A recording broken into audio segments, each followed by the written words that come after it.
Close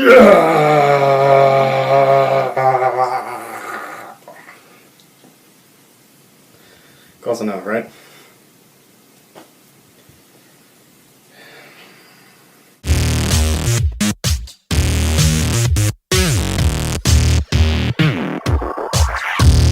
Hey there, guys and gals. It's time to talk about one of the highest anticipated films of the summer, The Wolverine. Now, this is the 6th installment of the X-Men series, and unlike the first Wolverine film, which was a prequel to the other X-Men films, and it didn't really work out for a lot of people. But this Wolverine serves as a follow-up. It's a sequel to X-Men Last Stand. And I gotta say, this movie was pretty flippin' great. I really enjoyed it, actually. It was finally a movie that I think really captured Wolverine as a character.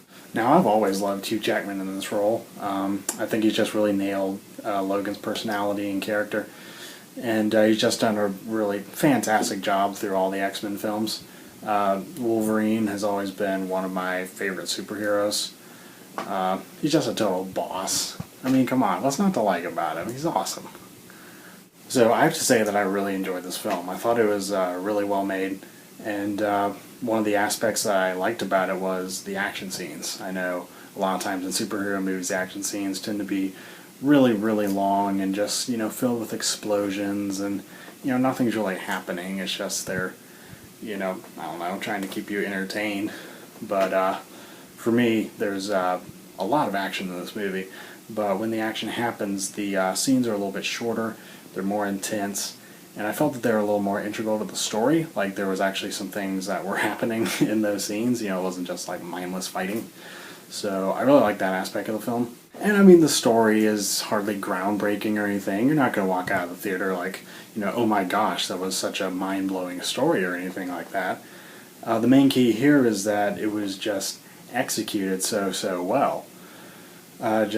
Everybody here, seems to know exactly what they're doing, and the story moves forward really fluidly, and I was just with it throughout, and they managed to make a really good superhero film.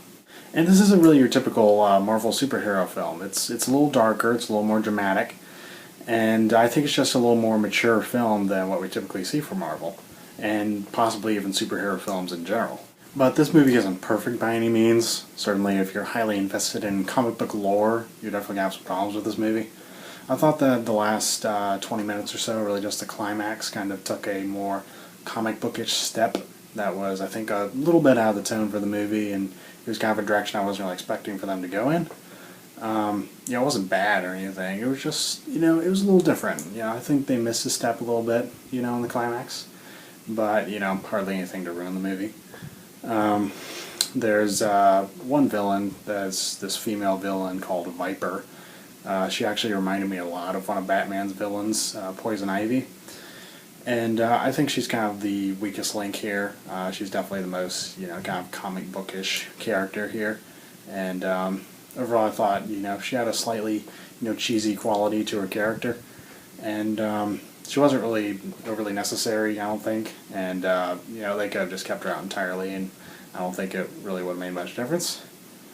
So overall, I really liked the Wolverine. It was exactly what I wanted with the first Wolverine film, and I think it really captured his character and his story really well. And really, even though it was still PG-13, it really allowed him to go in kind of his berserker mode.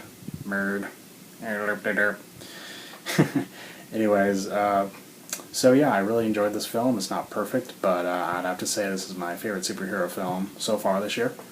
I'm going to give it a 4.5 out of 5, and definitely check it out. So, thanks for watching this video, guys. I hope you all enjoyed it, and until next time, have a good one.